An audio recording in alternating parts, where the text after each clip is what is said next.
నమస్కారం city news కి స్వాగతం. దుకాణాలు, హోటళ్లలో గృహ వినియోగ గ్యాస్ సిలిండర్ల అక్రమ వినియోగంపై తహసీల్దార్ గోపాలకృష్ణ ఉక్కుపాదం మోపారు. తెనాలి బస్టాండ్ పరిసర ప్రాంతాల్లో ఆకస్మికంగా నిర్వహించిన మెరుపు దాడుల్లో భారీ ఎత్తున గృహ వినియోగ గ్యాస్ సిలిండర్లను స్వాధీనం చేసుకున్నారు. ప్రజల అవసరాలకు అందాల్సిన గ్యాస్ ను అక్రమంగా వ్యాపార అవసరాలకు వినియోగిస్తున్న ముఠాపై తహసీల్దార్ ఆగ్రహం వ్యక్తం చేశారు. తనిఖీల్లో ఓ కూల్ డ్రింక్స్ దుకాణంలో గృహ వినియోగ గ్యాస్ సిలిండర్లను గుర్తించారు. నివాస్ అనే వ్యక్తి అక్రమంగా పలువురు వ్యాపారులకు గ్యాస్ సిలిండర్లను సరఫరా చేస్తున్నట్లు గుర్తించారు.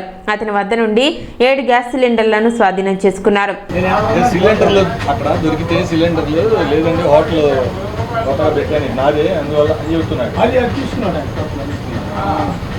ఎందుకు సారీ అక్కర్లా మాకు ఇది ఎలా జరుగుతుందో తెలియాలి అంతే. సారీ ఇట్లా అంటే ఇక్కడి నుంచి తరలిస్తే నేనేమో చూస్తుంటానా తప్పలాగా చేసి పెడతాగా. ఇప్పుడు ఎలాగో తప్పలేదు. ఇంకెక్కడ దోనేమో చూడండి ఎక్కడ రాసి ఉంటారు.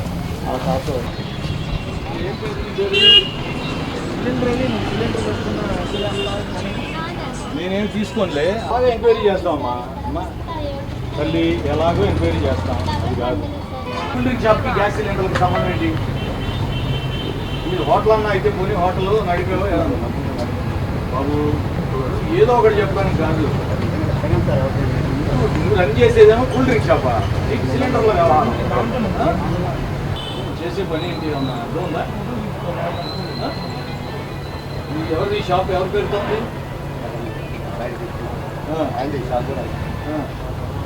అదేవిధంగా పినపాడు మద్రాస్ గేట్ వద్ద గ్యాస్ రిపేర్ మరియు రీఫిల్లింగ్ షాప్ లో 18 సిలిండర్లను భారీ మొత్తంలో స్వాధీనం చేసుకున్నారు. మొత్తం తనిఖీల్లో 45 గ్యాస్ సిలిండర్లను అధికారులు స్వాధీనం చేసుకున్నారు.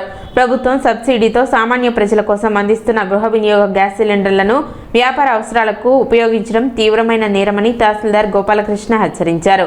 ఈ అక్రమ వ్యవహారం వెనుక ఉన్న వారెవరిని ఉపేక్షించేది లేదని స్పష్టం చేశారు. చట్టాన్ని ఉల్లంఘించిన వారిపై కఠినమైన చట్టపరమైన చర్యలు తీసుకుంటామని, అవసరమైతే క్రిమినల్ కేసులు నమోదు చేసేందుకు కూడా వెనుకాడబోమని హెచ్చరించారు. గృహ వినియోగ గ్యాస్ ను దుర్వినియోగం చేస్తే సహించబోమని, ఇలాంటి తనిఖీలు నిరంతరం కొనసాగుతాయని తహసీల్దార్ గోపాలకృష్ణ వెల్లడించారు.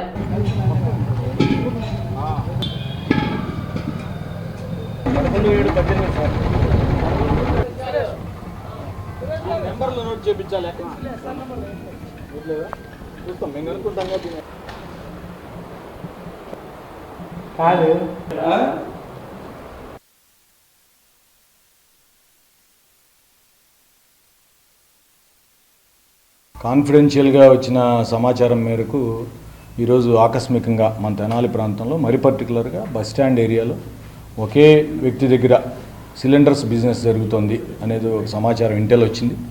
అందులో భాగంగానే ఒక 1 అవర్ పాటు అక్కడ రెక్కి నిర్వహించి అబ్జర్వ్ చేసిన తర్వాత అర్థమైంది ఏంటంటే అక్కడ ఒక వ్యక్తి పర్టికులర్గా ఇట్లాగా డొమెస్టిక్ సిలిండర్స్ని ఎవరైతే ప్రజలకు ఉపయోగించుకునే సిలిండర్స్ని బిజినెస్ చేస్తున్నట్టు గమనించాం. మరి ఆకస్మికంగా తనిఖీలు చేసాం సరౌండింగ్ ప్రాంతాల్లో. అక్కడే మరి ముఖ్యంగా బస్టాండ్ దగ్గరే 27 సిలిండర్లు దొరికాయి. అట్లాగే అక్కడి నుంచి రాబడిన సమాచారం మేరకు పాండురంగపేటలో కూడా ఒక గ్యాస్ ఫిల్లింగ్ స్టేషన్లో విజిట్ చేస్తే మరి ఒకే చోట ఒకే ఇంట్లో 18 సిలిండర్లు దొరికాయి. అందులో 11 డొమెస్టిక్ ఉన్నాయి, 7 కమర్షియల్ ఉన్నాయి. ఇప్పుడు ఏంటంటే ఈ కమర్షియల్, డొమెస్టిక్ ఇవన్నీ కలిపి ఒకే ఇంట్లో మరి అన్ని దొరికాయి అంటే దీన్ని ఇంకో రూపంలో కూడా చూడాలి మనం. ఒకటి, ప్రజలు వాడవలసిన డొమెస్టిక్ సిలిండర్ని బిజినెస్ చేయడం చట్టరీత్యా నేరం.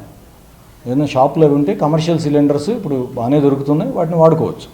2, ఒకే ఇంట్లో దొరకడం వల్ల ఏదైనా కనుక ప్రమాదం జరిగితే మరి ఈ మధ్య కూడా మనం ఆటోనగర్ కానీ చాలా ప్రాంతాల్లో గమనించాం. చిన్న ప్రమాదం జరిగినా పెద్దగా అందరం ఇబ్బంది పడిన సందర్భం ఉంది. మరి ఒకే ఇంట్లో 20 సిలిండర్లు ఉండి మరి అక్కడ ఏదైనా ఇబ్బంది జరిగే అవకాశం ఉందనిపించింది. అతను అడిగితే ఏం చెప్పాడంటే నేను తాకట్టు పెట్టుకునే బిజినెస్ చేస్తానని చెప్పాడు. సిలిండర్స్, ఎక్స్ప్లోజివ్స్ని ఒకే చోట నిల్వ చేయడం కూడా నేరమే. ఇదంతా ఏదైతే ఇప్పుడు మేము మొత్తం 45 సిలిండర్లు ఈరోజు పట్టుకోవడం జరిగింది.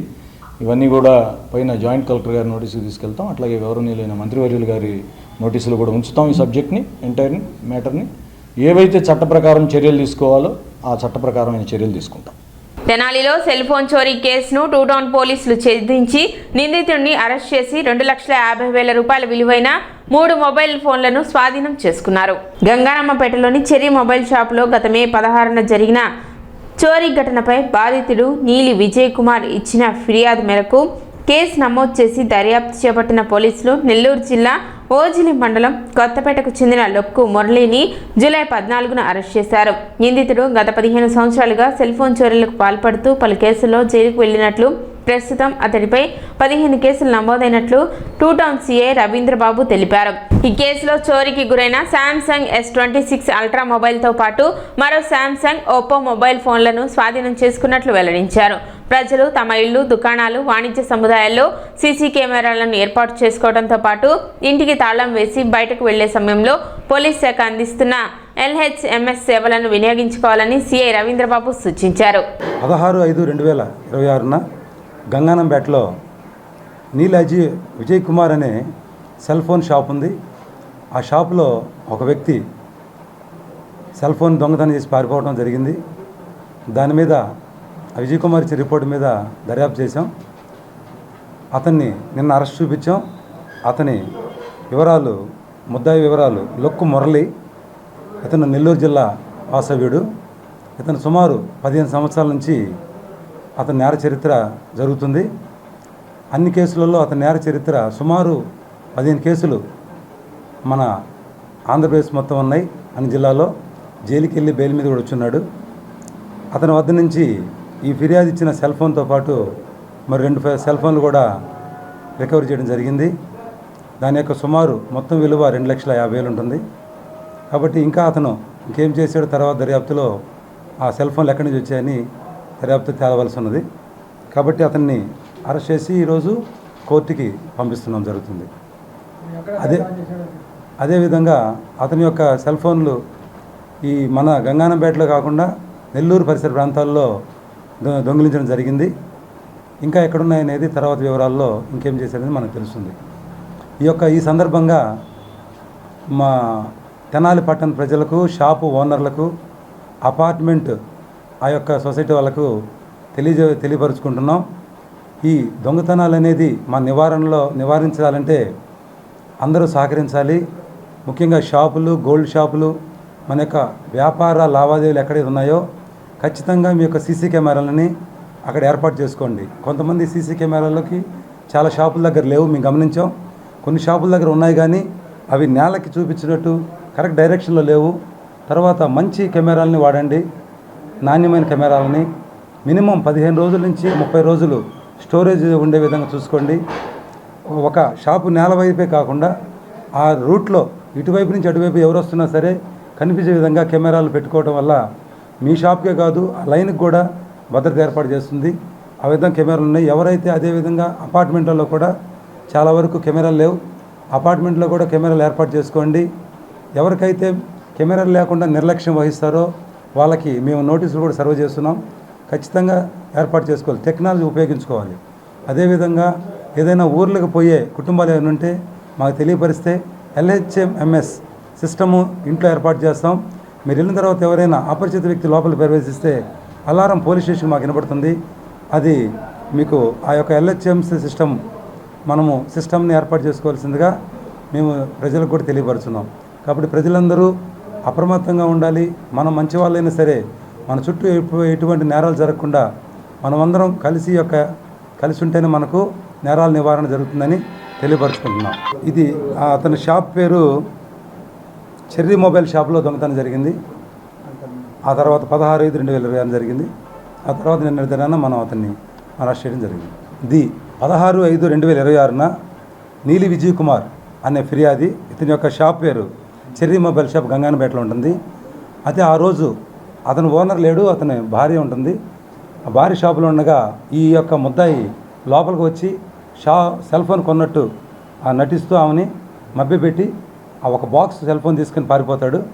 ఆ తర్వాత ఆమె చూసి పెద్ద కేకలేగా అతను పారిపోవడం జరిగింది. ఓటర్ల వివరాలను సేకరించడంతో పాటు దరఖాస్తు పత్రాలను అందించి వాటిని పూర్తి చేయాల్సిన BLOలు తమ బాధ్యతలను నిర్వర్తించడం లేదని తెనాలి నియోజకవర్గ Congress party incharge doctor Chandu Sambasivudu అన్నారు. ఈ బాధ్యతలను బిఎల్ఏలకు అప్పగించి చేతులు దులుపుకుంటున్నారని విమర్శించారు. అదేవిధంగా పూర్తి చేసిన దరఖాస్తులను ఇంటి వద్దనే స్వీకరించాల్సిన అధికారులు ప్రజలను సచివాలయాలకు రావాలని సూచించడం వల్ల ఇబ్బందులు ఎదురవుతున్నాయని పేర్కొన్నారు. ఇంటింటికి తిరిగి సక్రమంగా సర్వే నిర్వహించేలా అధికారులు చర్యలు తీసుకోవాలని డిమాండ్ చేశారు. అర్హులైన ఓటర్ల పేర్లు జాబితా నుండి తొలగిపోకుండా అధికారులు తగిన జాగ్రత్తలు పాటించాలని, ఒకవేళ లోపాలు సరిదిద్దడం సాధ్యం కాకపోతే గతంలో ఉన్న ఓటర్ జాబితాని కొనసాగించాలని ఆయన సూచించారు. ఎలక్షన్ కమిషను సర్రని స్పెషల్ ఇంటెన్సివ్ రివిజన్ అని చెప్పేసి ఆ ఎలక్ట్రల్ రూల్స్ అన్నీ రివిజన్ చేస్తున్నారు. రివిజన్ చేసేటప్పుడు మిగతా రాష్ట్రాలు, కొన్ని రాష్ట్రాల్లో చాలా కొన్ని ఓట్లు పోవటం జరిగిపోయింది అనుకోండి ఇమ్మీడియట్ ఎలక్షన్. మనకు తొందరలో మున్సిపల్ ఎలక్షన్స్, పంచాయతీ ఎలక్షన్స్ చదువుకోండి. పోతే కొత్తగా పెట్టింది ఏంటంటే ఇప్పుడు వీళ్ళు అందరికీ ఫారాలు ఇచ్చి ఆ ఫారాల మీద వివరాలు రాయాలని. కరెక్టే, కానీ ఇక్కడ గమనించండి, చాలా వరకు మాత్రం బిఎల్ఓలు ఇక్కడ స్థానికంగా మన తెనాలి నియోజకవర్గం వరకు మనం చెబుతున్నాను, తెనాలి టౌన్లో కానీ బిఎల్ఓలు మాత్రం అందరి ఇళ్ళకి వెళ్ళలేదు. అంతవరకు నంబర్ 1 ఖాయం. వీళ్ళు ఇళ్ళకి వెళ్ళకుండా అన్నిటికంటే ఘోరంగా ఏంటంటే కొంతమంది రాజకీయంగా బిఎల్ఏలు ఉంటారే, మేము కాంగ్రెస్ పార్టీ తరఫున ఎక్కువ బిఎల్ఏలు రాకపోయినా మిగతా కొన్ని పార్టీలు బిఎల్ఏలకు ఇస్తున్నారు ఫారం. అది తప్పు. వాళ్ళు ఇచ్చి తీసుకురమ్మంటున్నారు.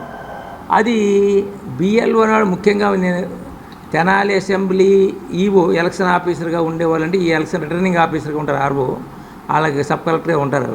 వాళ్ళకి చెప్పి వినిపించేది, రిక్వెస్ట్ చేసేది, మీరు చూడండి, అబ్జర్వ్గా కంట్రోల్ చేయండి. అందరూ కనీసం ఇప్పుడు 10 రోజులు పెంచారు. మాడదాకా చూద్దామని ఊరుకున్నాం మేము. 10 రోజుల్లో అయినా బిఎల్ఓలు తప్పనిసరిగా అందరి ఇళ్ళకి వెళ్ళేటట్టు చూడండి. అక్కడే వాళ్ళది ఆదివారాలు వెళ్ళాలి. వీళ్ళు కొంతమంది ఎంప్లాయీస్ ఉంటారు, కొంతమంది బయట కూరికి వెళ్ళే వాళ్ళు ఉంటారు. మీరు ఆ ఇంటికాడ పడేసి వెళ్ళిపోతే కూడా తీసుకోవటం కూడా వాళ్ళు వచ్చి మరలా మీ బిఎల్ఓలు ఎక్కడో అడ్రస్లు తెలవదు, వాళ్ళు ఎక్కడ ఉంటారో తెలవదు, మరలా తిరిగి ఇయటం అనేది కొంచెం కష్టమవుతుంది. మీరే బిఎల్ఓలు ఇంటికి వెళ్ళటం, దగ్గరుండి ఫారం రాపించడం, ఒకవేళ లేకపోతే 2వ రోజు 3వ రోజు వెళ్ళి ఆ ఫారాలు తీసుకుని మొత్తం ఎవరైతే అర్హులు ఉంటారో అర్హులు ఉండాల ఓట్లు పోనీయకుండా చూడాల్సిన బాధ్యత ఎలక్షన్ కమిషన్ మీద ఉంది. ఇక్కడ ఎలక్షన్ కమిషన్ అంటే returning officer, sub collector, tahsildar plus అక్కడ ఈ బిఎల్ఓలు అందరి మీద వాళ్ళే ఎలక్షన్ కమిషన్ ప్రస్తుతానికి. తర్వాత ఒకసారి ఓటు వచ్చింది రాలేదు పోయిన తర్వాత మరలా వీళ్ళకి కంప్లైంట్ చేయటం, వాళ్ళు ఎంక్వైరీలు చేయటం చాలా కష్టం అవుతుంది. కాబట్టి చేసే ప్రొసీజరు కరెక్ట్గా చేయండి. కొత్తవి పెట్టారు, ఇంతకుముందు ఇంత ఇది ఉండేది కాదు, ఈ ఫారాలు ఏంటి ఉండేవి కాదు. ఈ ఫారాలు మళ్ళీ తిరిగి ఇవ్వాలనేది చాలా తప్పుడు పద్ధతి. వాళ్ళే కలెక్ట్ చేయాలి. ఇది మేము కాంగ్రెస్ పార్టీ తరఫున డిమాండ్ చేస్తున్నాం. ఓటింగ్ లెక్కల ప్రక్రియ గురించి బిఎల్ఓలను పెట్టడం జరిగింది. బిఎల్ఓలు ఈ ఎండకి తిరగలేక ఒక్కో చోట కూర్చుని అందరి రాస్తున్నారు. అది మళ్ళీ గత చరిత్ర అయిపోతూ ఉంది. మనం ఒక ఫోటో ఇంటికాడికి వెళ్ళి ఒక లెటర్ వసూలు చేసుకుంటున్నామంటే ఆ ఇచ్చిన ఆయన ఫేసు ఒక ఫోటో చూసుకుని మనం బిఎల్ఓ తీసుకోవాలి. ఎవరో తీసుకొచ్చి 10 కాగితాలు తీసుకున్నారంటే దాంట్లో ఫ్రాడ్ ఉన్నాయో మంచి ఉన్నాయో ఏం తెలుస్తాయి? అట్లా జరగట్లేదు. కాబట్టి మేము అధికారులకి ఆర్డీఓ గారికి కానీ ఎంఆర్ఓ గారికి కానీ తెలియజేయడం ఏంటి అనగా బిఎల్ఓ ప్రతి డోర్ టు తిరగాలి. ఈ ఇచ్చిన కాగితానికి ఫోటోలకి వాళ్ళ ఫేసింగ్కి మ్యాచింగ్ అండర్స్టాండింగ్ చూసుకోవాలి. తెనాలి మండలం అంగళగుదురులో భార్యను హత్య చేసిన ఘటనలో నిందితుడిని తెనాలి రూరల్ పోలీసులు అరెస్ట్ చేశారు. బుధవారం రూరల్ పోలీస్ స్టేషన్ ఏర్పాటు చేసిన విలేకరుల సమావేశంలో CI SK Nayab Rasool case వివరాలను వెల్లడించారు. అంగళగుదురు గ్రామంలోని శ్రీనగర్ కాలనీకి చెందిన మన్నేపల్లి నరేంద్రబాబుకు 2016లో సంధ్యారాణితో వివాహం కాగా వీరికి 2 కుమారులు ఉన్నారు. నిందితుడు మద్యానికి బానిసై కుటుంబ కలహాలకు కారణమవుతూ భార్యపై అనుమానం పెంచుకుని తరచూ వేధింపులకు పాల్పడేవాడని తెలిపారు. ఈ నెల 10వ తేదీన మద్యం సేవించి ఇంటికి వచ్చిన నిందితుడు భార్యతో గొడవ పడ్డాడు. పిల్లలను తీసుకుని పుట్టింటికి వెళ్ళిపోతానని భార్య చెప్పడంతో ఆగ్రహానికి గురైన నరేంద్రబాబు ముందుగానే కొనుగోలు చేసి ఇంట్లో దాచిపెట్టిన కత్తితో ఆమెపై దాడి చేసి హత్య చేసినట్లు విచారణలో తేలిందని సీఏ వెల్లడించారు. ఈ ఘటనపై కేసు నమోదు చేసి నిందితుడిని అరెస్ట్ చేసినట్లు తెలిపారు.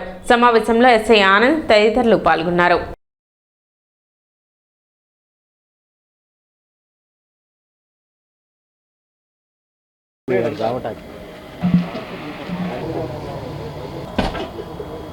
తెనాలి మండలం అంగలకుదురు గ్రామంలో ఈ నెల 10వ తేదీన శుక్రవారం రోజున అంగలకుదురు గ్రామంలో ఒక మర్డర్ జరుగుతుంది.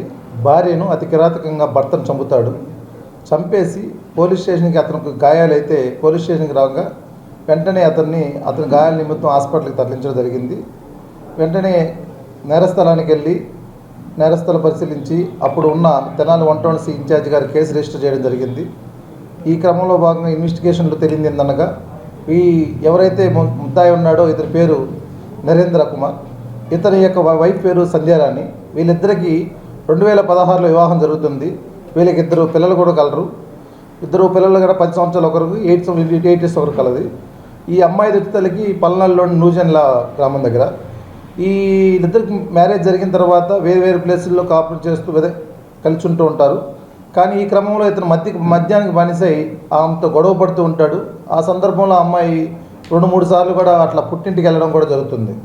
అదే భాగంలో గత నెల ఆ అమ్మాయి వాళ్ళ పుట్టింటికి ఇతర బాధలు తట్టుకోలేక హింసిస్తున్న తల్లికి పుట్టింటికి వెళ్తుని వదిలేసి వెళ్ళిపోతుంది పిల్లలు తీసుకొని. ఈ క్రమంలో భాగంగా 1 నెల రోజుల తర్వాత అతను ఆమెని మాయ మాటలు చెప్పి మళ్ళీ మాట్లాడుకొని నమ్మకంగా బాగా చూసుకుంటున్న సందర్భంగా అతను ఒక ప్లాన్ ప్రకారంగానే గత నెల ఈ నెలలోనే 4వ తేదీన అంటే శనివారం రోజున మన పట్నం బజార్లోనే ఒక షాప్ దగ్గర కత్తి కొనుక్కొని 100 రూపాయలు ఫోన్పే కత్తి కొనుక్కొని అతను తీసుకొచ్చి అతని ఇంట్లో పెట్టుకొని అతను ప్లాన్ ప్రకారంగానే వాళ్ళ అత్తగారింటికి వెళ్ళి 7వ తేదీన 6వ తేదీన వెళ్ళిపోయి 7వ తేదీన ఆమెని తీసుకొని వచ్చి ఇంటికి తీసుకొస్తాడు. తీసుకొచ్చిన కాడి నుంచి కూడా మళ్ళీ ఇతను మధ్యాహ్నం బానిస అవ్వడం, ఆమెను అనుమానించడం, అట్లా తిడుతూ ఉన్న కొడుతున్న తల్లికి ఆ అమ్మాయి ముందుగానే ఇతను నేదం చేస్తానని చెప్పి వాళ్ళ అమ్మగారు 10వ తేదీ మార్నింగ్ చెప్పడం కూడా జరుగుతుంది. ఇతను నేను మళ్ళీ అమ్మాయి పుట్టింటికి ఆడికి వెళ్ళిపోతుంది, నన్ను వదిలేసిపోతుంది, ఇంకా 10సారి ఇదే పోతుంది, నా పొరుగు పోతుందని చెప్పి ఎట్లయినా ఈ అమ్మాయిని ఆల్రెడీ ముందుగా అనుకున్న ప్లాన్ ప్రకారంగానే ఆ అమ్మాయిని కత్తితో విచక్షణరక్తంగా అనేక గాయాలు చేస్తూ ఇతను మర్డర్ చేయడం జరుగుతుంది. ఆ సందర్భంలో అతనికి ఎడమ చేయికి 2 వేలకి గాయాలు కూడా అవుతున్నాయి. ఆ గాయాలతో ట్రీట్మెంట్ చేయగా ఈరోజు డిశ్చార్జ్ చేస్తే డాక్టర్ గారు అతని కన్ఫెషన్ రాసుకుని ఈరోజు కోర్టుకు కూడా హాజరుపరచడానికి అరెస్ట్ చేస్తాం. ఈరోజు ఇప్పుడే సాయంకాలం 4:30కి అతన్ని అరెస్ట్ చేయడం జరిగింది. రేపు ఉదయం కోర్టుకు తరలిస్తాము. అదేవిధంగా ఇతను చెప్పిన ప్రకారంగా మనకు అతను ఉన్న షాప్ని వాటిని ఐడెంటిఫై చేసి అక్కడ ఉన్న ఏమైనా సీసీటీవీ ఫుటేజ్ని కూడా వాటిని కూడా సేకరించి తగిన ఆధారాలతో కోర్టులో సమర్పించి ముద్దాయికి శిక్ష పడే విధంగా చూస్తాం. ఇతను వచ్చేసరికి టౌన్లోని వైన్ షాప్ దగ్గర చిన్న పట్టి కొట్టి పెట్టుకొని నిలుస్తున్నాడు ప్రజెంట్ విచక్షణ రహితంగా. అంటే అతను చచ్చిపోయిన తర్వాత కూడా ఆమెని చాలాసార్లు నరికినట్టు చెప్తున్నాడు. అతను ఆ విధంగా చేశాడన్నమాట. సిటీ న్యూస్ ఇంతటితో సమాప్తం. నమస్కారం.